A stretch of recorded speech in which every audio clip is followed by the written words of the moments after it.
क्योंकि बड़ा हसीन है इनकी जवान का जादू। लगा के आग बहारों की बात करते हैं। जिन्होंने रात में चुन चुन करके बस्तियां लूटी, वही नसीबों के मारों की बात करते हैं। यूपी 2047 में कैसा होना चाहिए, इसके लिए योगी सरकार 2047 का विजन डॉक्यूमेंट पेश कर रही है। इस पर 24 घंटे से लगातार चर्चा हो रही है। पक्ष विपक्ष के बाद अब सीएम योगी विधानसभा में बोल रहे हैं।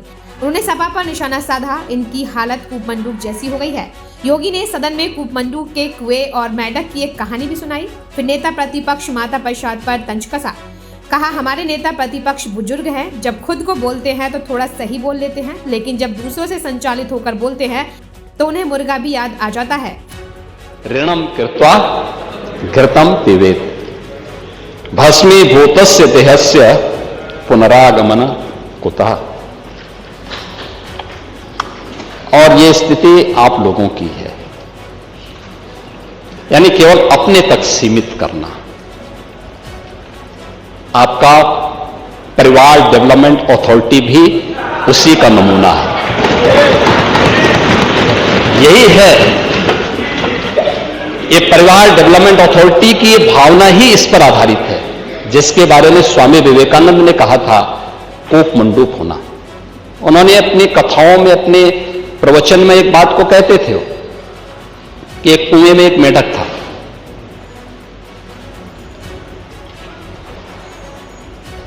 कुएं में पड़ा था, वहीं पैदा हुआ था, उसने दुनिया नहीं देखी थी। तो एक दिन बाहर का एक मेंढक दुर्भाग्य से वहां आ गया। तो उसने पूछा, कहां से आए हो? उसने कहा, मैं समुद्र से आया हूं। कहा, समुद्र कैसा है? उसने कहा, बहुत बड़ा है। कहा, कितना बड़ा? तो उसने छलांग लगाई, तो कुएं की तो छलांग सीमित ही होगी। उसने कहा, क्या इससे बड़ा? उसने कहा, इससे भी बड़ा। उसने एक और छलांग लगाई, कहा इससे भी बड़ा, कहा इससे भी बड़ा। योगी भी शायराना अंदाज में नजर आए, शायरी सुनाई। कहा, हसीन है उनकी जुबान का जादू, लगाकर आग बहारों की बात करते हैं। जिन्होंने रात में चुन चुनकर बस्तियों को लूटा, वही आज नसीबों की बात करते हैं। सीएम ने कहा, आप लोग जब गोमाता को धोखा दे सकते हैं तो किसको छोड़ेंगे? दूध पीकर गाय को सड़कों पर छोड़ देते थे, बुच्चड़ खाने में दे देते थे। आपको गोमाता का श्राप ले डूबेगा। इसलिए 2027 में आने का सपना मत देखिए, क्योंकि आपका इस सपना ही रहेगा।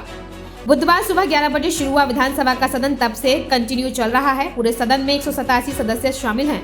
रात 1 बजे विधायक राजेश चौधरी और सौरभ श्रीवास्तव में सदन के अंदर झड़प हुई। दोनों के बीच हाथापाई की नौबत आ गई। साथ ही विधायकों ने मामला शांत कराया। ऐसे ही और वीडियोस देखने के लिए जुड़े रहिए हमारे साथ NWST पर। अब दीजिए इजाजत, कल फिर होगी मुलाकात किसी नई वीडियो के साथ। तब तक के लिए नमस्कार। प्लीज अपना बहुत ख्याल रखिएगा।